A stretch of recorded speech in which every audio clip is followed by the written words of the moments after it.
I know this river like I know the back of my hand. I know this part of the river like I know the back of my hand. So this is a very reassuring, quiet, special place for me.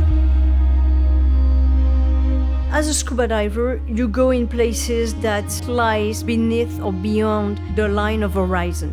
I think very much about blood flow to a body, one artery, a system of systems. A lot of what we do is related to water.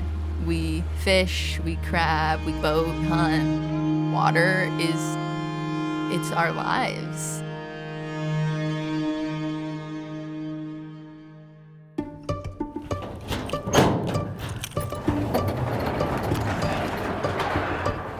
I remember being free as a bird. All right, looking for the oars. Where did they go? The woods were my playground, and the river was part of that playground. I just followed whatever muse guided me along the river. Ah, bingo, found them. That was a long time ago. Yeah. You never know, these might save your life someday, like geometry. These might actually save your life someday. All righty. The riverkeeper idea, the idea of an advocate who used the laws in order to make polluting unprofitable, essentially. You know, it's basically taking enforcement into the private sector. I'm Fred Tutman, and I'm the Patuxent Riverkeeper. The river was a place we drafted water for crops, a place where we fished. The river was a place we enjoyed going and sitting because it was quiet and pretty and pleasant. It was free. I like to imagine what this river might have looked like 200, 300, 400 years ago. Did it look much like this? And I suspect it probably did. It probably did, except there were probably a lot more fish in it in those days. Water quality was much better. Water, I think people are becoming aware, is becoming an increasingly scarce commodity, which is why many of us today pay for water, something we would have never have done 40 years ago. In 1981, I started a company that provided teleproduction services.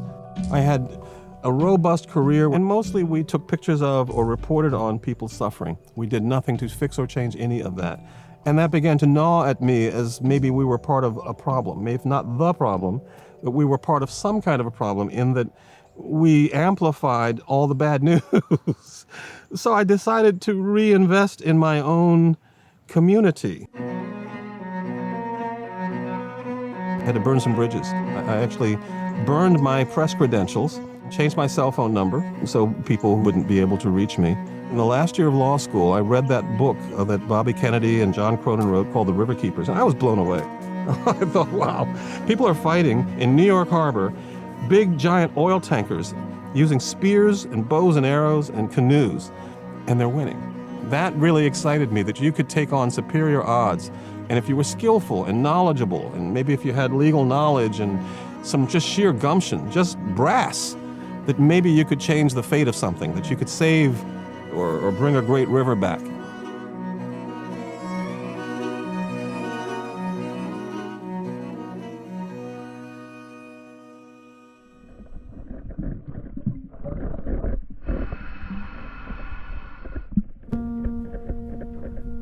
In Canada, we have a quantity of fresh water that is immense, but if we don't protect it, we may have some concern in the next couple of years or decades.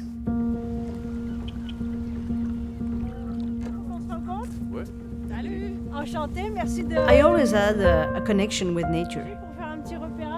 My name is Nathalie Lasselin. I'm originally from France, and I live in Montreal, Quebec, Canada. As usual, safety first. If you feel uncomfortable, just get out of the water. That, we do the most we can. Most of the stuff we're going to find is something that people just throw from the surface. If you're further away, you won't find anything. I started on the water filming 20 years ago. In fact, I became a scuba diver pretty late in my life.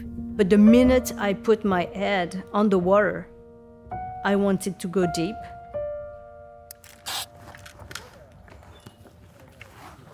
The St. Lawrence River, we see it most of the time as marine traffic.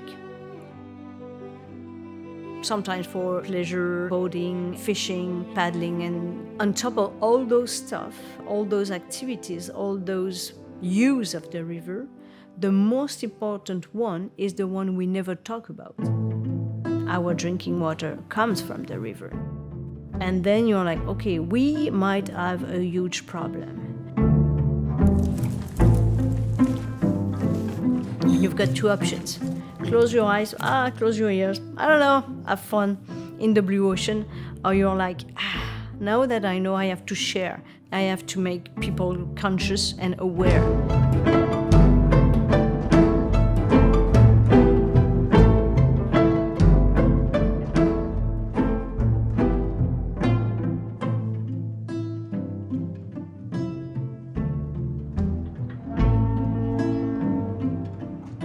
One thing that we all need to be aware of is the consequences of small actions and how you can have cumulative impacts.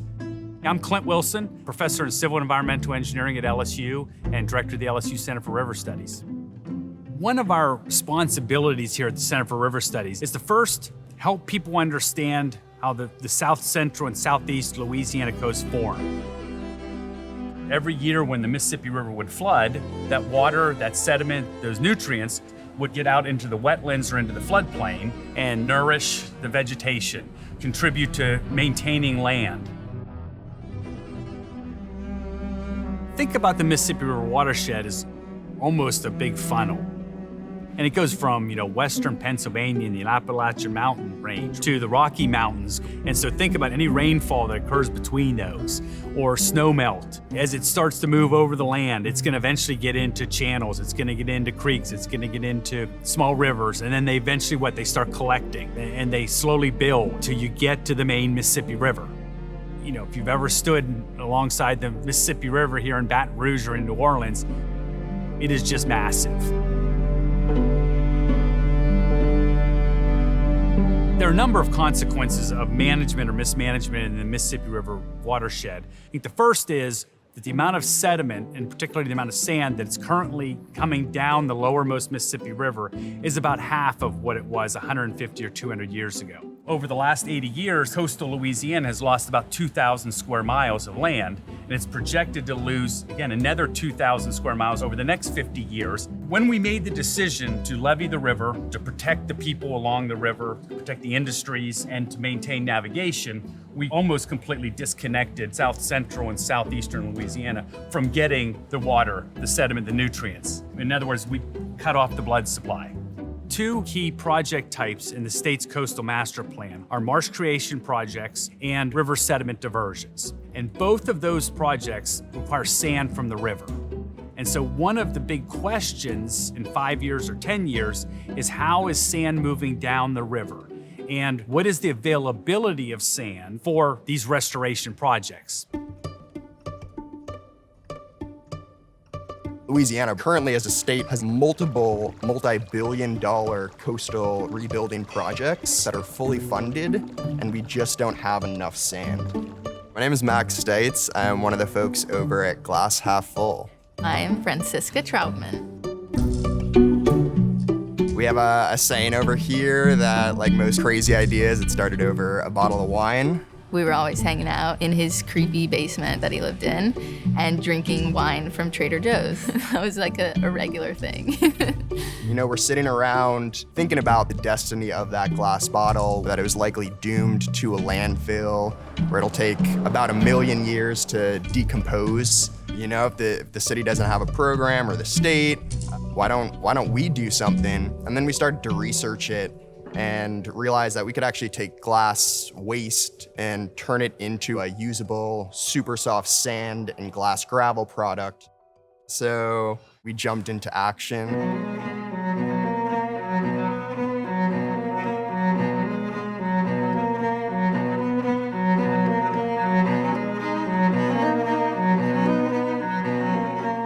Glass sand is really useful for a couple of reasons. Number one, it won't cause silicosis, which is a danger in certain industries. And then for coastal restoration projects, we can make it whatever size we need it to be.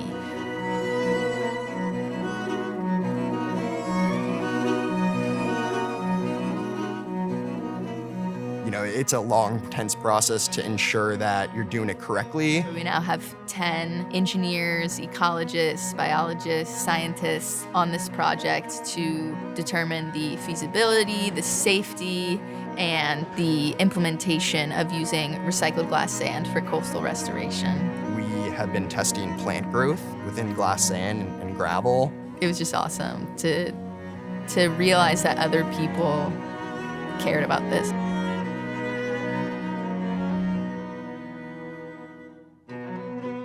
I often say to the people, you know, the most important things may be the air we breathe. And right after that, it's the water we drink.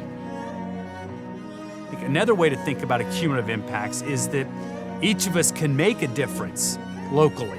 Whether it's through recycling or picking up trash that you see, individuals can make huge change when we come together.